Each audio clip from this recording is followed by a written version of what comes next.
The ad said the child would be asleep the entire night. But what they forgot to mention was that the child hadn't breathed a breath in over 5 years.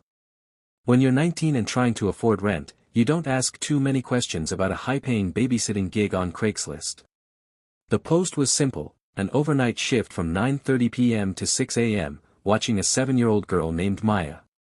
The mother, Clara, explained over a brief, frantic phone call that she worked 12-hour night shifts at the hospital. "Maya will be sound asleep before you get there," Clara had said, her voice shaking slightly. "Just lock the door behind you. The key is under the fake rock by the porch." When I arrived at the house, located at the very edge of a dark, wooded cul-de-sac, every single light in the building was blazing. It looked like a beacon in the pitch-black night. I found the key, stepped into the living room, and a heavy, suffocating silence hit me. To ensure I knew the layout, I decided to do a quick walkthrough of the ground floor. The kitchen was clean, but as I turned into the narrow hallway leading to the bedrooms, I froze. A man was standing inside the first room on the right. He was facing away from me, staring intensely through a window into the dead of night. "Hello?" I whispered, my heart slamming against my ribs. The man slowly spun around. He didn't look angry; instead, he wore a wide, frozen grin that stretched across his face, revealing a completely missing front tooth. He didn't say a single word. Terrified, I backed away into the kitchen and called Clara. "Oh, sweetie, don't worry," Clara sighed heavily over the phone, acting as if she had just remembered. "That's my brother, Arthur. He suffers from severe, early-onset dementia and wanders at night. He's completely harmless. Just go to the guest room at the end of the hall and rest." Though unsettled, I tried to rationalize it. I walked down the hallway to find my room. As I passed the kitchen fridge again, something caught my eye. There were children's drawings pinned with magnets, but the edges were completely yellowed and brittle. A thick layer of gray dust sat undisturbed on top of the magnets. Nearby, a pink school backpack was faded from years of neglect. A chilling thought struck me: when was the last time a living child actually stepped foot in this house? I realized I hadn't heard a single breath, rustle, or sigh from Maya's room. In fact, all 3 bedroom doors in the hallway were locked tight from the outside. I retreated to the guest room, which noticeably had no lock on the door. When I turned around to close it, Arthur was suddenly standing at the far end of the hallway, still staring at me with that chilling, gap-toothed smile. He had moved with absolute silence. Panicked, I locked myself in and called my mother, whispering everything. "Get out of there right now," she commanded. "I'm driving over." While waiting, heavy footsteps slowly shuffled down the hallway and stopped right outside my door. The doorknob jiggled, and the door cracked open about 3 inches. No one entered. Through the gap, I could hear a faint, ragged breathing that didn't sound like an old man. It sounded like a child's raspy whisper. That was it. I broke. I forced the bedroom window open, tumbled out into the muddy backyard, and sprinted down the dark street. As I ran into the night, my phone buzzed with a text message from Clara's number: "Where are you going?" "Maya was just getting ready to meet you." I looked back. The house was empty, and there were no cameras outside. To this day, I don't know who Arthur really was, or what was waiting behind those locked doors. We thought we were alone in the abandoned apartment, cleaning up what the last tenants left behind. But the heaviest things in that house weren't the furniture, it was the footsteps that started running up from a completely empty basement. During the summer of my sophomore year, I took a job cleaning out evicted or abandoned units for a local property management company. It was dirty, exhausting work, but it paid cash. One Tuesday, I was paired up with a senior university student named Chloe. We were assigned to Unit 42, a townhouse at the far end of a rundown residential block. The layout was deeply unsettling. The front door opened into a damp living room. To the right were 2 staircases, one leading up to the bedrooms, and another behind a heavy wooden door leading straight down into an unfinished basement. The basement stairs turned twice at sharp angles, meaning you couldn't see the bottom from the doorway. The previous family had clearly fled in a massive hurry. Plates of moldy food were still on the table, and clothes were strewn everywhere. Chloe went upstairs to scrub the bathroom while I stayed in the kitchen, pulling out the heavy stove to clean behind it.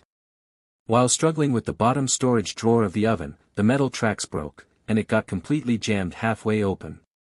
Frustrated, Chloe and I both had to kick it with all our might until it finally wedged itself back in, completely immovable. A few minutes later, while I was standing on a ladder in the living room changing a light bulb, I heard Chloe's voice clear as day right behind my ear, "Help me." I jumped, nearly falling off the ladder. "What's wrong?" I called out. No answer. I climbed down and ran upstairs, only to find Chloe with her headphones on, scrubbing the tub. She looked at me like I was insane. "I didn't say anything," she muttered. Shaking it off as paranoia, I went back down to the kitchen. My heart dropped. The oven drawer, the one we had literally jammed into place with our boots, was sitting wide open. I hadn't heard a single sound of metal scraping. I cautiously pushed it back in, confirming it took massive force to move. 5 minutes later, I turned around again. It was wide open once more. Suddenly, the kitchen lights, which I had switched off to fix the wiring, snapped on with a blinding flash. I dropped my tools, terrified. From upstairs, Chloe let out a sharp scream. I bolted up the stairs. She was standing in the hallway, pale as a ghost. "Someone just whispered my name from the attic hatch," she whimpered, pointing to the open square crawlspace in the ceiling. We decided we were leaving. The only thing left to do was to grab our cleaning buckets from the basement door. We walked down together, verified the large concrete room was completely bare, just a washer, a dryer, and a single flickering bulb, and gathered our things. We ran back up to the living room, relieved to be done. I was standing just 2 feet away from the open basement door when a sound echoed from the dark abyss below. Thud. Thud. Thud. Heavy, barefoot footsteps were walking on the concrete. Chloe and I froze, staring at each other in sheer terror. Then, the footsteps suddenly broke into a violent, aggressive sprint. Someone, or something, was charging up the wooden basement stairs at full speed, coming straight for the door. Yielding to pure survival instinct, I slammed the basement door shut right as something violently threw its weight against the other side. The wood splintered. We dropped our equipment, flew out the front door, and never looked back. The police later searched the house and found absolutely nothing. The basement was a sealed concrete box with no windows, and no hiding spots. Yet, 20 years later, the sound of someone running upstairs still makes my blood run cold. The sweet old lady cooked me pancakes every morning and smiled like a loving grandmother. But by 2 a.m., she was standing over my bed with a carving knife, whispering that the voices wouldn't let me leave this house alive. When you're 16 years old and looking for a way to make quick cash over the summer, you don't think twice about a live-in yard work gig. My mother had set it up through an acquaintance at her local community group.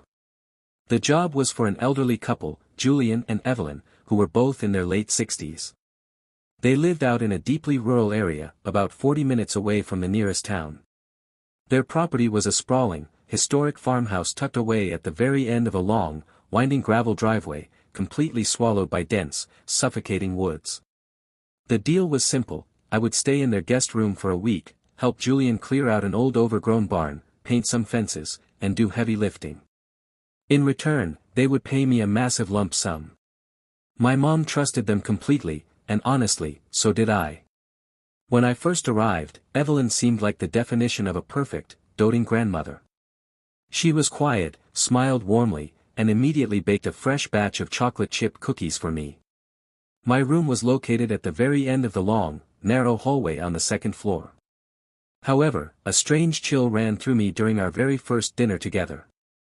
Within the span of 30 minutes, Evelyn looked at me with a completely blank expression and asked me what my name was 4 different times. Julian just patted her hand gently, offered a forced smile, and whispered to me, "Don't mind her, son. She just gets a little bit forgetful in her old age." That night, around 3 a.m., I woke up to a faint, rhythmic creaking sound. Someone was pacing up and down the wooden hallway right outside my bedroom door. The heavy footsteps would walk slowly to the far end of the hall, stop, turn around, and walk back. This went on for nearly 15 minutes. Finally, the footsteps stopped directly outside my room. I stared at the wide gap at the bottom of the door, and my heart shattered as the hallway light was blocked out by the distinct shadow of 2 feet. Whoever it was just stood there, staring at my door in absolute, dead silence before finally shuffling away. The next morning, I mentioned the late-night pacing to Julian. He just gave a casual, dismissive laugh. "Oh, Evelyn wanders when she has bad dreams. It's nothing to worry about, I promise." Feeling vulnerable, I asked if I could lock my bedroom door at night. Julian's smile instantly vanished, replaced by a cold look. He said the house was too old and the interior guest rooms didn't have locks, laughing it off as if it were a ridiculous question. The second night was infinitely worse. I woke up around 2 a.m. to the sound of frantic, aggressive whispering right outside my door. It was Evelyn's voice, but the tone was entirely different. It was hurried, jagged, and dripping with malice. I distinctly heard my own name whispered once, which sent a wave of goosebumps cascading down my spine. Suddenly, the old metal doorknob began to slowly twist. The door creaked open about an inch.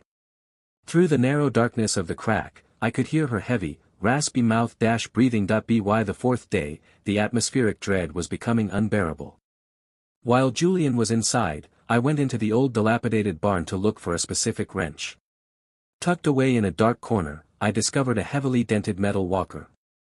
Right next to it was a shattered glass picture frame covered in dark, dried brown stains that looked unmistakably like old blood. Later, while using the bathroom, I noticed deep, jagged scratch marks gouged into the hallway wallpaper at chest height. These weren't signs of normal forgetfulness, these were unmistakable signs of a violent struggle. Terrified and feeling completely isolated due to the lack of cell service, I decided to take precautions. Before turning off the lights, I dragged my heavy suitcase across the floor and wedged it firmly against the bedroom door. Sure enough, at exactly 2:30 a.m., a loud, horrifying scraping sound shattered the silence. In the pale moonlight, I watched in absolute horror as my bedroom door was slowly but forcefully shoved open, sliding my heavy suitcase across the hardwood floor. Evelyn stepped into the room. She was clad in a long white nightgown, her gray hair wild and unkempt. Her jaw hung completely slack, and her eyes were wide, vacant, and completely bloodshot. But the sight that made my blood turn to ice was her right hand. She was clutching a massive, gleaming kitchen carving knife tightly at her side. She began walking slowly toward the edge of my bed. She leaned over me, the knife dangling inches away, and began to chant in a horrifying, rhythmic whisper, "You don't belong here. You don't belong here. Julian. Help." I screamed at the top of my lungs. The sudden volume seemed to shock her. Evelyn flinched violently, her eyes blinking rapidly as if snapping out of a deep trance. Without a word, she turned around, marched out of the room, and slammed the door shut behind her. Julian came upstairs about 30 seconds later, looking incredibly annoyed rather than shocked. "She's fine, son. She just isn't herself at night. Go back to sleep." When I demanded that he take me home immediately, he looked at the clock and reminded me coldly that it was 3 o'clock in the morning and I had no way out. The next afternoon, the illusion completely shattered. I went into the laundry room to look for my backpack because I secretly wanted to pack up and find a way to walk to the main road. When I pulled my bag from the shelf, my heart dropped. There was a fresh, dark bloodstain smeared right across the outer zipper pocket. Terrified, I called Julian into the room and pointed at the blood. Julian's entire demeanor shifted. His face grew dark and aggressive as he snatched the backpack out of my hands. "I cut my hand earlier while cleaning. Stop worrying about every little thing and get back to work," he snapped fiercely. When I told him I was going to call my mom anyway, he refused to give me the landline phone and explicitly told me he wouldn't share the house Wi-Fi password. I was completely trapped. On my final night, I didn't even bother getting under the covers. I sat fully dressed on top of the blanket, my shoes laced up tightly, my backpack gripped firmly in my lap, waiting for the dawn. At exactly 2 a.m., a chaotic, violent screaming erupted from the first floor. It was Evelyn, but she sounded entirely feral, shrieking at the top of her lungs. I heard the shattering of glass, followed by a loud, sickening thud echoing up the stairs. Then, Julian screamed out in absolute, agonizing pain. A second later, I heard the unmistakable sound of heavy, rapid footsteps sprinting up the wooden staircase. They were coming fast, and they were coming directly for my room. Acting on pure survival instinct, I bolted from the bed and threw my entire body weight against the door just as Evelyn slammed violently into the other side. The impact nearly threw me backward. She began throwing her weight against the wood over and over again. Then came a terrifying metallic clang. Evelyn had brought a heavy iron fireplace poker up with her. She began hacking at the wooden door with brute, unnatural strength. The wood began to splinter inward, a sharp metal point bursting through the center of the door just inches from my face. Knowing that the door would only hold for a few more seconds before I was completely butchered, I let go. I scrambled across the room, forced the old window open with all my might, and kicked out the mesh screen. Looking down, there was a small porch roof directly below. Without looking back, I climbed out onto the shingles and jumped blindly into the pitch-black darkness, crashing hard into the thick bushes below. Pain shot through my ankle, but adrenaline took over. I scrambled to my feet and sprinted down the long gravel driveway into the freezing night air. As I ran, I risked a single glance back at the farmhouse. Evelyn was standing on the edge of the porch roof, silhouetted by the moonlight, holding the heavy iron poker high in the air, her terrifying shrieks echoing through the empty woods. I didn't stop running until I finally hit the main asphalt road nearly a mile away, where my phone finally caught a single bar of cell service. Hands shaking, I dialed 911. The police and an ambulance arrived 15 minutes later. They found Julian bleeding out on the kitchen floor with a severely fractured skull and a broken wrist from trying to restrain her. Evelyn had completely detached from reality and was found wandering the woods, still clutching the weapons. During the investigation, Julian finally confessed the horrific truth to the police. Evelyn's condition had turned violently psychotic months ago, and she had already brutally attacked 2 professional medical caregivers before me. Julian had hidden the paperwork and lied to my mother just to get an unsuspecting, cheap teenager to come do the heavy lifting around the house because he felt too guilty to put her in a facility. I survived that horrific week, but the mental scars never fully healed. I learned a brutal, unforgettable lesson that night: never downplay a dangerous situation just because you're afraid of causing a scene. Sometimes, polite hesitation is the exact thing that can cost you your life.